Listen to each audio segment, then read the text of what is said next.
Today we're going to talk about what you have to do when you have a sick koi.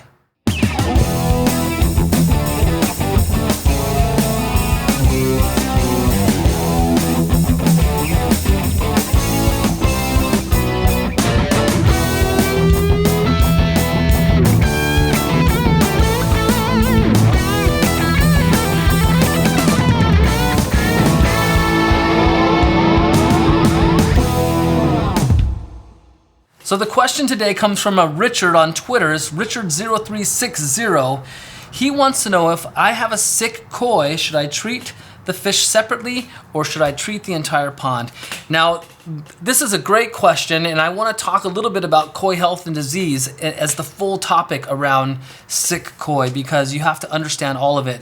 I want to start off by saying I'm no veterinarian, but I do have some experience treating some koi fish. Over the years, from my aquarium fish to my own personal collection, I've had to medicate and treat sick fish. So I do have some experience with that. I'll tell you how dedicated I am to the topic. In 2003, I hosted a wet lab, a koi wet lab specifically, at my facility, and I paid for Doc Johnson and Vicki Vaughn to come out from Georgia to our facility and teach a class on this. We had people from a lot of different koi clubs.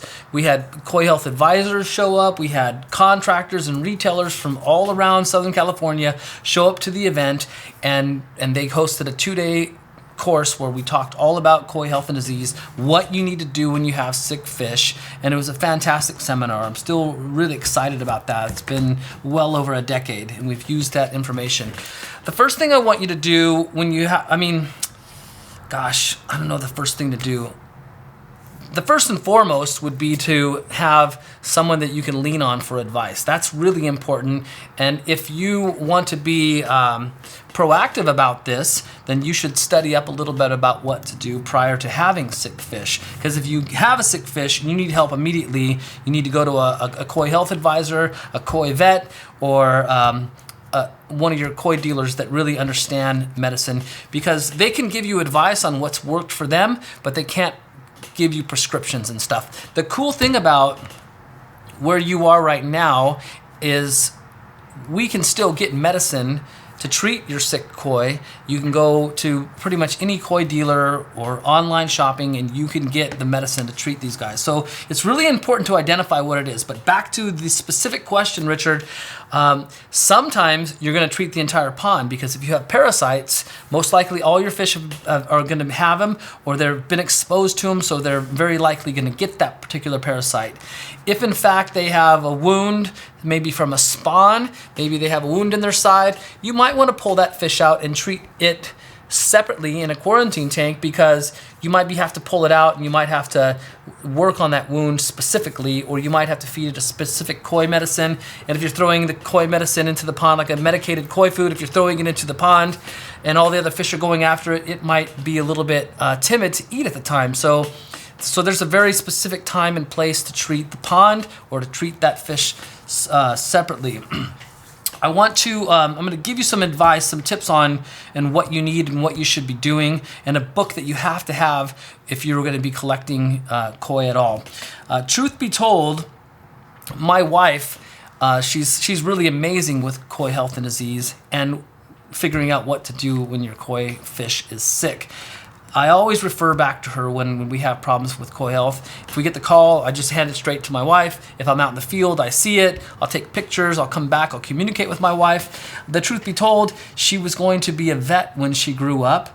And if you know my wife, if you've met her, she's very sweet, and she just couldn't handle, all the potential death of having these animals, because she's very much into that stuff. So she decided not to do that. Thankfully, she works with me every day. That's great.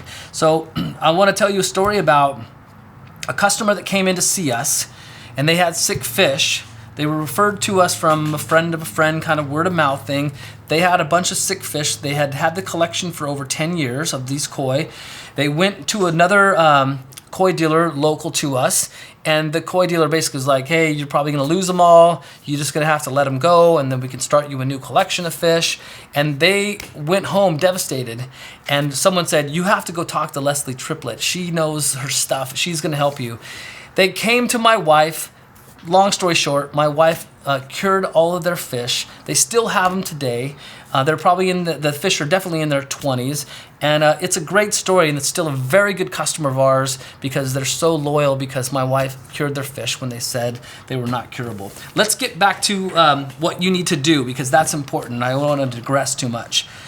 If you have a sick koi, you need to know, is it caused due to spawning or parasites, or maybe a blue heron hit the back of the fish and caused a wound? What is the problem? So having a microscope is very important so you can figure out if you have parasites or not, or you need to be able to take your fish to either a koi vet, or a lot of koi dealers or koi health advisors will do that biopsy for you for free. It doesn't hurt the fish. They take a scraping.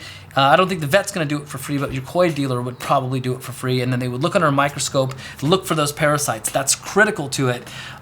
You're going to need salt, and you're going to need a good hydrometer so you can measure the salt levels in your pond. When we have problems with our fish, one of the first things we're going to do is we're going to put salt into the pond. And salt's a different topic, but you're going to study that prior. But I just want to get down to the nitty gritty on this.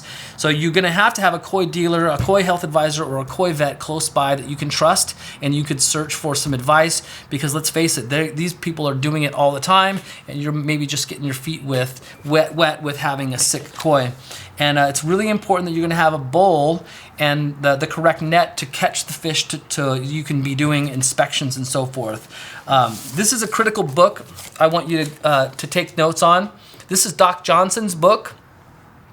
And this is the book that, it's like pretty much to date still the Bible that my wife would use, and we go through. I actually have this downloaded on my iPad even, so if I'm in the field, I could break out my iPad and look through it and double check on some measurements and so forth. But this is the book that we used at that Koi Health seminar, and it's still an incredibly valuable tool that we use all the time. So I want you to have that book, and I want you to have those things: potentially a microscope, salt, and a hydrometer, a connection with a good koi health person, whether it's a dealer, an advisor, or a vet, and have the correct bowls and handling stuff, because oftentimes you're going to have to catch that fish and bring it to the dealer or bring it to the vet. I do know some koi health advisors travel around a little bit. So that's all the information I wanted to give you on that. Remember this is probably the most important take home from this. If you manage good water quality, it's a heck of a lot easier than managing the medication in the pond that it takes to correct any problems from poor water quality. That's the take home, okay? Here's my question of the day for you. I want to know how many of you are experienced medicating or treating sick koi, and more importantly, I want to know who you rely on, because let's say you're in Florida or Kentucky, or I don't care where you are, and globally, I want to know. I want you to share in the comment section below who you are relying on for koi health, because if you have a great person, a great vet, koi health advisor, or dealer in Florida that takes care of you, put their name in the comments, and let's share that around so we have some resources here, right here in the comments on this particular video. So that's it for today. I hope I answered your question, Richard. Until next time, I'm Eric Triplett, the Pond Digger, and you know how to get us to answer your questions. Hashtag Ask the Pond Digger. Share them on the social media platforms, and I'll do my best to answer them right here on the show.